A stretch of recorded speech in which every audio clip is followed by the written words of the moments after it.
नमस्कार, स्वागत है आपका हॉर्नबिल टीवी भारत पर। आइए देखते हैं अब तक की खबरें। बिलासपुर के पुराना बस स्टैंड में केबल कर्मी की हत्या की गुत्थी पुलिस अभी तक नहीं सुलझा पाई है।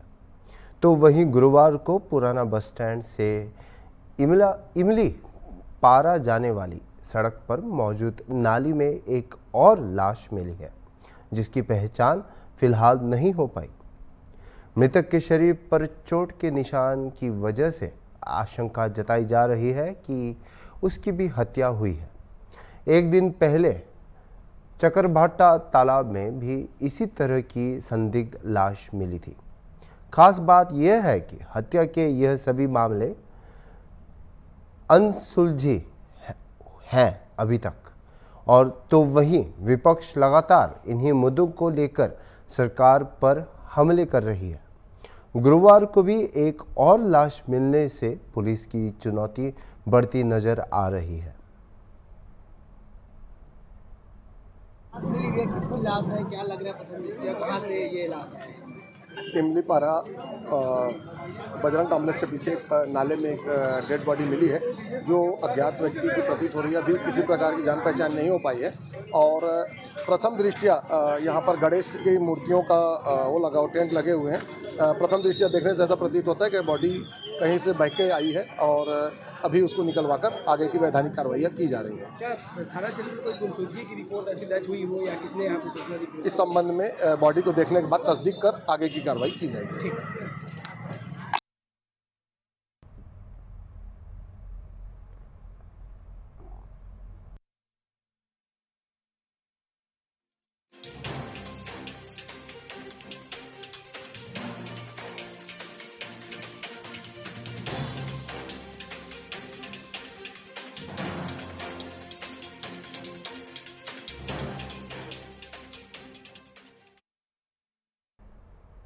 पिछले 15 दिनों से लगातार हो रही बारिश के कारण बाबर तालुक में रड़किया से हरकुड़िया तक 4 किलोमीटर में कच्ची सड़क होने के कारण बरसात के दिनों में सड़क पर बारिश का पानी भर जाता है और खेतों में रहने वाले 40 से 45 किसानों के परिवार को कीचड़ में चलने से परेशानी हो रही है। क्षेत्र के किसानों की मांग यह है कि इस सड़क को जल्द से जल्द पक्की डामर सड़क बनाया जाए। चौधरी प्रभुभाई हीराभाई, હું ગામનો વતની રડકિયાનો છું અને અમારો રસ્તો છે કાયમનો રેગ્યુલર આર્યો રસ્તો, અને હું સરકારને એટલી અપીલ કરું છું કે ગમે તે સાહેબને કે અથવા ઉપર લેવે કહું છું કે સાહેબ ગમે તે કરી અને અમને રસ્તો ડામર રોડ આલો, રડકિયાથી કરી અને હલકુડિયા સુધી 4 કિલોમીટર અંતર। અત્યારે પરિસ્થિતિ કેવી રહે? અત્યારે પરિસ્થિતિ સાહેબ આ ભાળવરાસન જેવી છે। हाँ, दवाखाने कोई सागरदान से बीजू से तीजू से कोई गाड़ियों वाला ना पाड़े थे कि अमे नहीं आवा केम रस्तो शू के तमारो के बगड़ेलो रस्तो से अमे नहीं आवा, अमारे उपाड़ी उपाड़ी गामे थी लावવું પડે છે। कोई माल दवा पण નથી આપતો। શું કરવા? અમુક તો ટ્રેક્ટરો છે, ટ્રેક્ટરે ખેંચાઈ જાય છે, એટલે કરવું શું અમારે? એમ સરકારને હું એટલી અપીલ કરું છું। અને 20 થી 30 બાળકો છે, શાળાએ જાય છે, રડકિયા પ્રાથમિક શાળાએ, પણ તે હવે અમારે કોઈ મૂકવા અહીંયા જાવું કે અમારે કોઈ ખેડૂતોને કોઈ ધંધા રોજગાર કોઈ કરવો, શું કરવું અમારે એમ? અને બાળકો પહેલા પ્રથમ તો જાય જ નથી કહેતા, શું કે આ કીચડ ગાદામાં હેડે સિરજ સાહેબ એમ। હા, હું સરકારને એટલી માંગ કરું છું, બે હાથ જોડીને વિનંતી, અને તાત્કાલિક આ ડોમન રોડ કરે। રસ્તા વિશે શું કહેશો? આ રસ્તા રડકિયાથી હરકુડિયા માટેનો રસ્તો છે, અંતરિયાળ રસ્તો છે। આ 40 વર્ષથી ખરાબ રસ્તો છે। અમે વારંવાર સરકારને રજૂઆતો કરી છે, સરકારે કોઈ ધ્યાન આપ્યું નથી। અમે કંઢા 60 વર્ષની ઉંમર, પડે તો પગ હાથ ભાગે તો અમારો કોઈ અત્યારે વારસદાર થાય નહીં। અમારી માંગણી એટલી છે કે સરકાર અમને તાત્કાલિક આ રસ્તો હાલે। શું નામ આપનું? મારું નામ દરગાભાઈ રત્નાભાઈ। बिहार के मुख्यमंत्री श्री नीतीश कुमार ने आज आरा के 0 माइल स्थित निर्माणाधीन राजकीय चिकित्सा महाविद्यालय एवं अस्पताल का निरीक्षण किया। उन्होंने परियोजना की प्रगति की समीक्षा की और निर्माण की गुणवत्ता, समय सीमा और सुरक्षा मानकों पर ध्यान देने की आवश्यकता जताई। मुख्यमंत्री ने निर्देश दिए कि निर्माण कार्य में तेजी लाई जाए और सभी सुरक्षा प्रोटोकॉल का पालन किया जाए। उन्होंने आश्वस्त किया कि राज्य सरकार इस परियोजना की हर संभव सहायता करेगी और शीघ्र पूरा होने की उम्मीद जताई।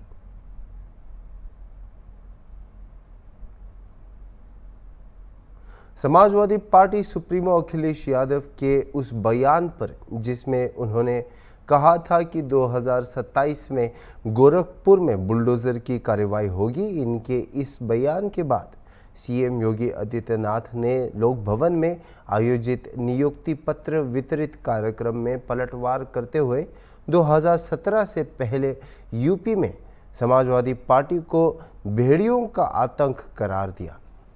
सीएम योगी ने यह बात क्यों कही और इतने फुल कॉन्फिडेंस में सपा मुखिया अखिलेश यादव ने 2027 में बुलडोजर की कार्रवाई गोरखपुर में होने की बात कह डाली। इस मुद्दे पर हॉर्नबिल टीवी ने राजनीति के जानकारों से खास बातचीत की है।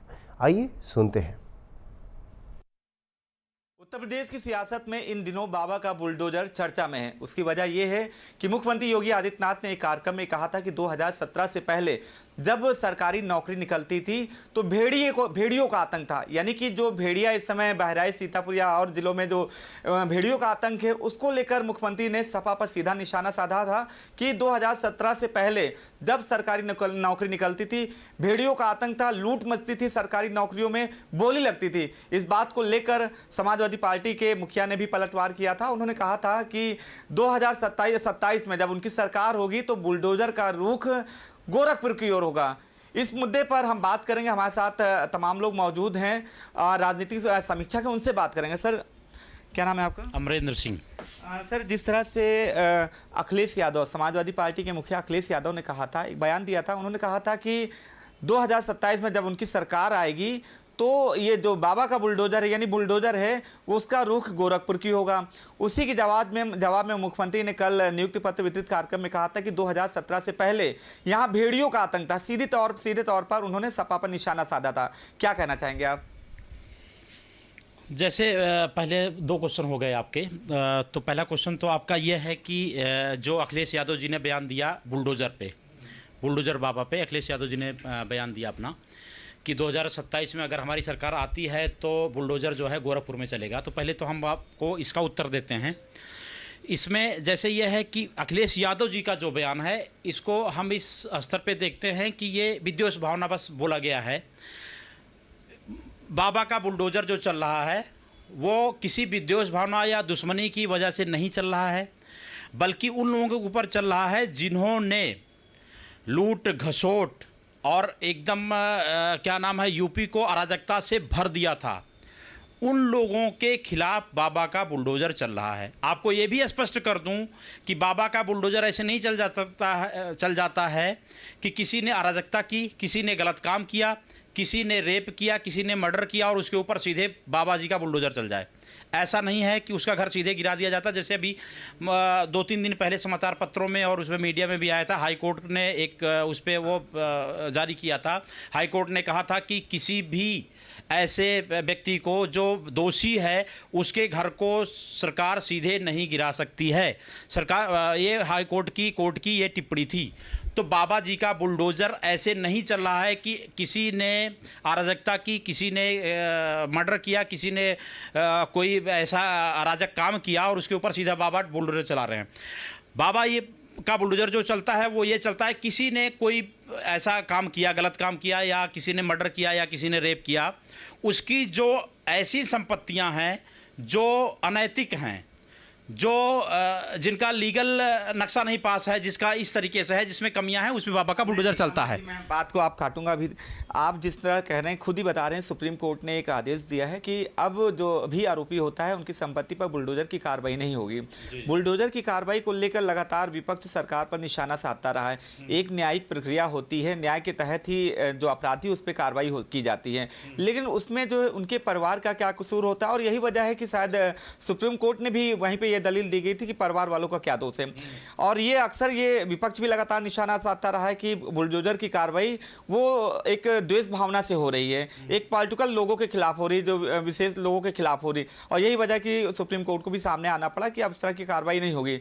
तो क्या लगता है अगर सुप्रीम कोर्ट भी आ गया, इन्वॉल्व हो गया, आपने कहा कि जो लोग आरोपी होते हैं, अपराधी होते हैं, बलात्कारी होते हैं, उन्हीं के खिलाफ बाबा का बुलडोजर चलता है, तब उससे पहले जो वहाँ के अधिकारी होते हैं उनको उस समय नहीं पता रहता कि अपराधी की कहाँ संपत्ति है, कितनी अवैध है, या कितनी अपराधों से कमाई हुई या कुछ संपत्ति, आखिर पहले क्यों नहीं अधिकारी को पता रहता है? देखिए, इसमें सबसे पहले तो यह है कि जैसे मान लीजिए कोई अपराधी अपराध करता है, तो अपराध करने के बाद उसको जो सज़ा मिलती है वो तो कोर्ट करेगा उस पर, और हाई कोर्ट या कोर्ट उस पर निर्णय लेता है और सज़ा देता है। लेकिन अगर कोई अपराधी अपराध कर रहा है तो उसके लिए और समाज में अपराध करने के लिए क्या सरकार तुरंत एक्शन ले लेती है? बाबा जी उस तरीके से एक्शन बाबा जी का बुलडोजर लेता है। तो बाबा जी का बुलडोजर ऐसा नहीं है कि किसी अपराधी ने अगर अपराध किया, वही मैं आगे आ ही रहा था उसी पॉइंट पे, उसी पे अपना पक्ष रखने के लिए कि अगर किसी अपराधी ने अपराध किया और उसके पास अनैतिक संपत्ति नहीं है, उसके पास अनलीगल प्रॉपर्टी नहीं है, तो बाबा जी का बुलडोजर वहाँ नहीं चल जाता है। मैं अखिलेश जी को या विपक्ष को जो आरोप लगा रहे हैं उस पर अपना पक्ष या अपनी टिप्पणी रखना चाहता हूँ कि ऐसा नहीं है कि उस पर उनका बाबा जी का बुलडोजर चल रहा है। आपका मकान लीगल बना हुआ, आपकी प्रॉपर्टी अगर लीगल है तो उस पे बाबा जी का बुलडोजर नहीं चलता है। जो आपकी अनलीगल प्रॉपर्टियां हैं, जब आप कोई अपराध करते हैं, हाँ जाहिर सी बात है कि ये तो है कि जो है सबका देखना चाहिए और सबका करना चाहिए, ये जाहिर सी बात है, होना चाहिए। लेकिन अगर आप अपराध कर रहे हो उस समय जब बाबा जी की जो भी क्या नाम है, बाबा जी की जो भी वो है क्या बोलते हैं उसको, जो भी उनके जो है एक तरीके सरकारी तंत्र है, सरकारी तंत्र उसकी उस चीज़ का लीगल तरीके से, चाहे वो विकास प्राधिकरण हो, चाहे वो राजस्व विभाग हो, वहाँ से उसका बाकायदे दस्तावेज चेक होता है। जब दस्तावेज में उसकी अनैतिक संपत्तियां जो अलग तरीके से कमाई गई हैं या बनाई गई हैं या अनलीगल तरीके से बनाया गया, उस पर बुलडोजर बाबा जी का चलता है। अच्छा, दूसरा सवाल मेरा ये था कि सपा जो पूर्व मुख्यमंत्री हैं उत्तर प्रदेश के अखिलेश यादव ने ये भी कहा है कि जो बुलडोजर का जो पहिया है 2027 में वो वहाँ पे चला जाएगा, गोरखपुर में चलेगा। तो इस बयान को आप किस नज़र से देखते हैं? मैं तो वही अभी आपसे कह रहा था कि ये तो बिल्कुल जो है द्वेष भावना से दिया गया बयान है। इस टिप्पणी का मतलब इसका तो ये पहले से है कि बाबा जी गलत कर रहे हैं या ना करें, मैं बुलडोजर चला दूंगा या गोरखपुर पे बुलडोजर चलेगा। तो ये एक है कि आप सुनियोजित ढंग से अपनी तरफ से पहले से ही आपने ये डिसाइड कर लिया है कि मुझको इन्हें सजा देनी है, ये गलती करें चाहे न करें। मैं तो इस टिप्पणी को ऐसे ही मानता हूँ कि ये एक दोष भावना से दिया गया। माना जाए मुंगेरी लाल के हसीन सपने कह सकते हैं, एक तरीके से वही कर सकते हैं जो स्थिति वर्तमान समय में है, जिस तरीके से बाबा जी का कार्य है, जिस तरीके से जनता संतुष्ट है, जिस तरीके से यूपी में बाबा जी का जय जयकार है। मैं तो यूपी नहीं कहता हूं, मैं तो पूरे भारतवर्ष की बात करता हूं कि भारतवर्ष में बाबा जी का जिस तरीके से जय जयकार है। आज हरियाणा में चुनाव चल रहा है, हरियाणा की जनता कहती है हमको योगी आदित्यनाथ जैसा मुख्यमंत्री चाहिए। तो इसका मतलब क्या है? बाबा जी का जय जयकार है और बाबा जी से जनता खुश है। तो हमको लगता है कि वही मुंगेरी लाल के हसीन सपने ही हैं। देखिए, साफ इनका कहना है, राजनीतिक समीक्षक हैं अमरेंद्र प्रताप सिंह जी, इनका साफ कहना है कि अखिलेश यादव ने जो बयान दिया था कि 2027 में बाबा का बुलडोजर गोरखपुर की ओर जाएगा, रुख उधर करेगा, ये सिर्फ और सिर्फ एक मुंगेरी लाल का सपना कह सकते हैं। और हालांकि अभी इस और भी लोगों से बात करेंगे। क्या नाम है सर आपका? जय गोविंद सिंह।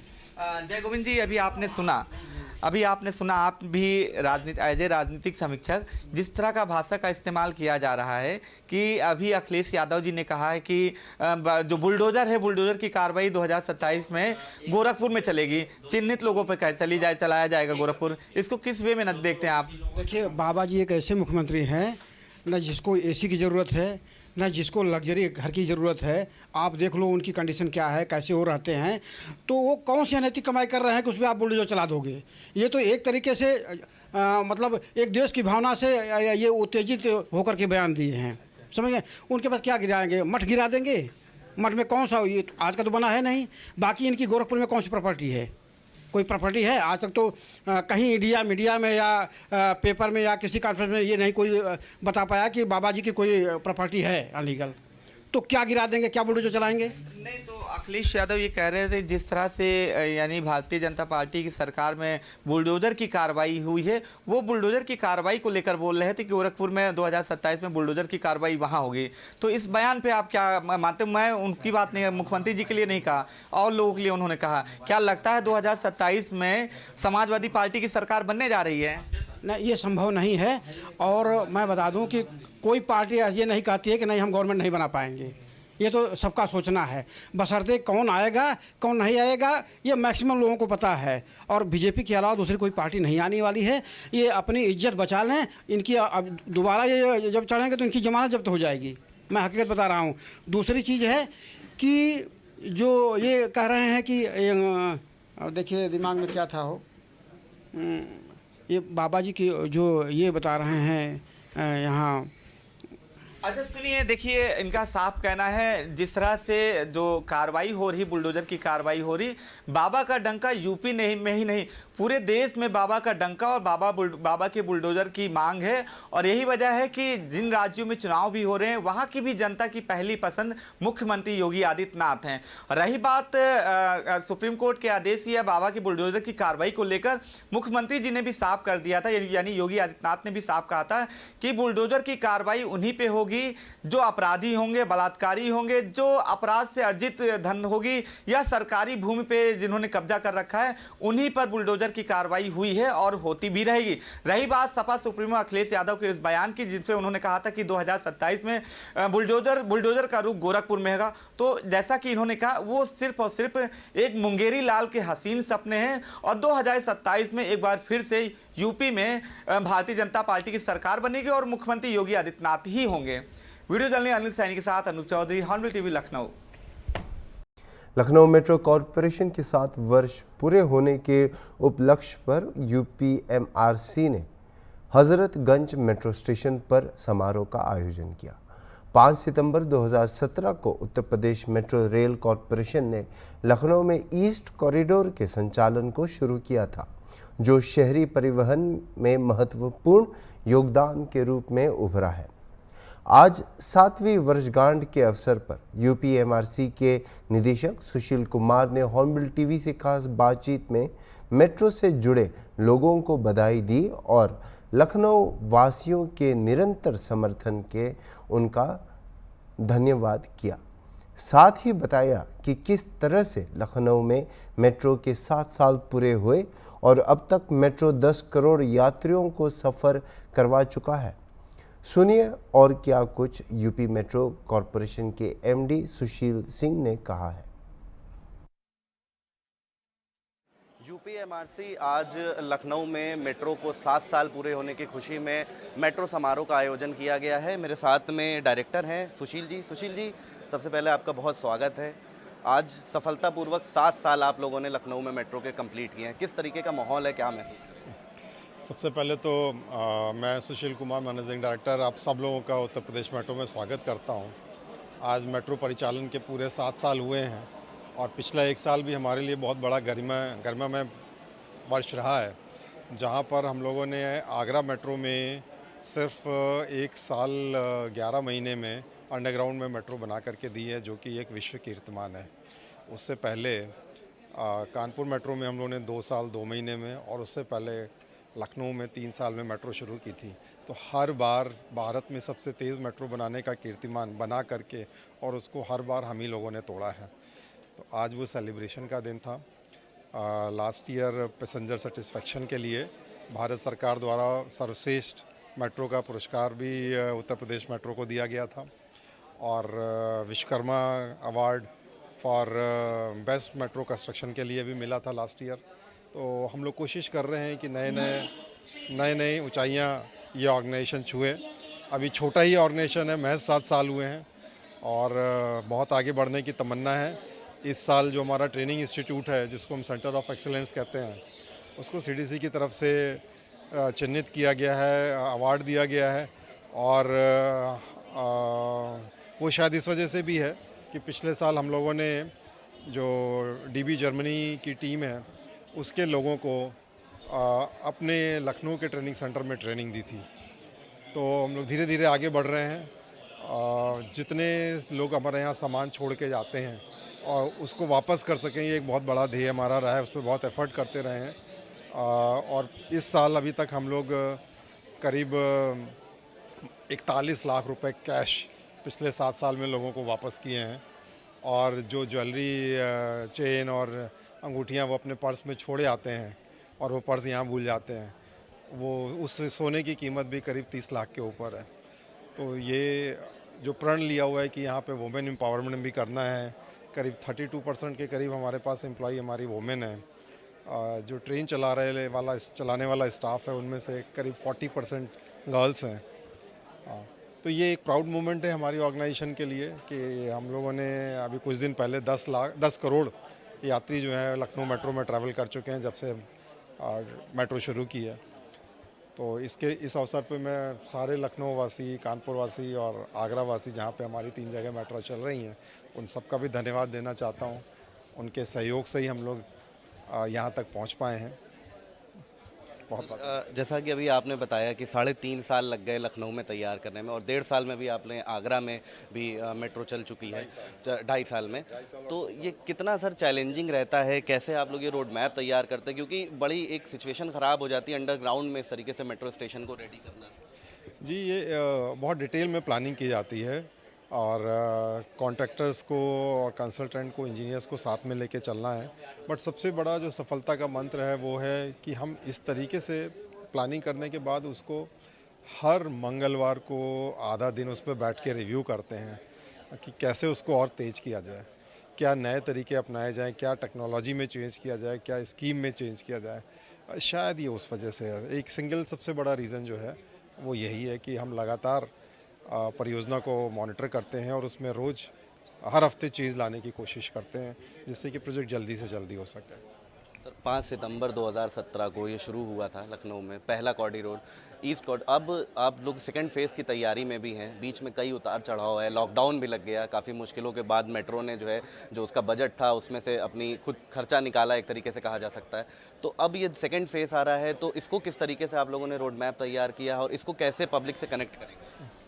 देखिए, लखनऊ की लाइन 1 2017 से चल रही है और अब जो दूसरी लाइन है ईस्ट वेस्ट की, उसका अनुमोदन राज्य सरकार द्वारा हो चुका है। जल्दी हम लोग उम्मीद कर रहे हैं कि सेंट्रल गवर्नमेंट का भी अप्रूवल आ जाएगा। इस बीच में ग्राउंड लेवल पे हम लोगों ने तैयारियां शुरू कर दी हैं कि किस जगह पे स्टेशन बनाएंगे, रूट जो लेके जाना है उसके रास्ते में कौन कौन सी sewage line, water pipeline, railway line, वहाँ पर कैसे जो है डाइवर्जन करना है। सर्वे का काम ऑलरेडी शुरू हो गया है। तो जो कार्रवाई करनी होती है एक प्रोजेक्ट को शुरू करने से पहले, उसके लिए हम लोग बहुत तेज़ी से काम कर रहे हैं ताकि जल्दी से जल्दी इस प्रोजेक्ट को पूरा कर सकें। आखिरी सवाल रहेगा सर, 10 करोड़ यात्रियों को सफ़र करा चुका है लखनऊ मेट्रो, तो अब क्या लगता है आपको आने वाले दिनों में कैसी अपेक्षाएं रखते हैं इससे, और कैसे सेकंड फेज़ के सक्सेस को लेकर के क्या आपने अभी सोच रखा है, कैसा दिमाग? देखिए, पैसेंजर्स पर किलोमीटर के हिसाब से लखनऊ मेट्रो अभी भी टियर 2 सिटीज़ में सबसे ज़्यादा अच्छी परफॉर्मेंस दे रही है। सबसे ज़्यादा पैसेंजर्स हमारे यहाँ करीब 78,000 से 80,000 आदमी रोज़ आते हैं। और हमारा शुरू से ये ध्येय रहा है कि मेट्रो केवल एक इंफ्रास्ट्रक्चर प्रोजेक्ट ना बन जाए, इसमें जान होनी चाहिए, एक कनेक्शन होना चाहिए, सोल होनी चाहिए, रूह होनी चाहिए। इसीलिए हम लोग पैसेंजर्स के साथ में कनेक्ट करने की कोशिश करते हैं। Exhibition, art exhibition, book exhibition, जो गृहिणी हैं उनके द्वारा जो उत्पाद बनाए जाते हैं उनके लिए दुकानें यहाँ पर थोड़े टाइम के लिए खोलना, इसके अलावा कल्चरल प्रोग्राम करना। कोई भी स्कूल, कोई भी कॉलेज यहाँ पे 6 से 8 बजे के बीच में सैटरडे संडे को आकर के प्रोग्राम दे सकता है। बर्थडे पार्टी सेलिब्रेट करना, किटी पार्टी करना, मैरिज शूट करना, उस तरह की सब सुविधाएं दे रखी हैं। मैं किटी पार्टी के बाद में आप यहाँ जो करीब 32 रेस्टोरेंट्स हैं वहाँ पे जाके खा पी भी सकते हैं। तो इसको एक अलग पहचान देने की कोशिश की है कि ये पब्लिक का ट्रांसपोर्ट है, पब्लिक के लिए बना हुआ है, वो हम प्रोत्साहन देने की कोशिश ज़्यादा करते हैं। जी बना रहे हैं पब्लिक को। धन्यवाद बातचीत करने के लिए सर। तो सुशील कुमार जी थे, यूपीएमआरसी के एमडी हैं। तस्वीरें देखिए आप, ये हजरतगंज मेट्रो स्टेशन है जहां पर इसको पूरी तरीके से सजाया गया था और तमाम जो मेट्रो का स्टाफ था वो यहां पे मौजूद है और हर तरीके से इस आयोजन को एंजॉय कर रहा है, लुत्फ उठा रहा है। तमाम तरीके के कार्यक्रम भी रखे गए यहाँ पर और सबसे बड़ी जो बात थी वो ये कि 10 करोड़ यात्रियों को अब तक लखनऊ मेट्रो सफ़र करा चुका है और आज जो 10 करोड़वां यात्री था उसको सम्मानित भी किया गया है। जो गो कार्ड धारक हैं उनके साथ भी, तो यानी कि जितने भी जो पब्लिक लखनऊ मेट्रो से ट्रांसपोर्ट कर रही है, जो चल रही है, जो उससे सफ़र कर रही है, उसके लिए हर तरीके की सुविधाएं मेट्रो उपलब्ध करा रहा है। अब दूसरे फेज़ की भी तैयारी में जुट चुका है। वीडियो जर्नलिस्ट विजय के साथ अशर असरार, हॉर्नबिल टीवी, लखनऊ।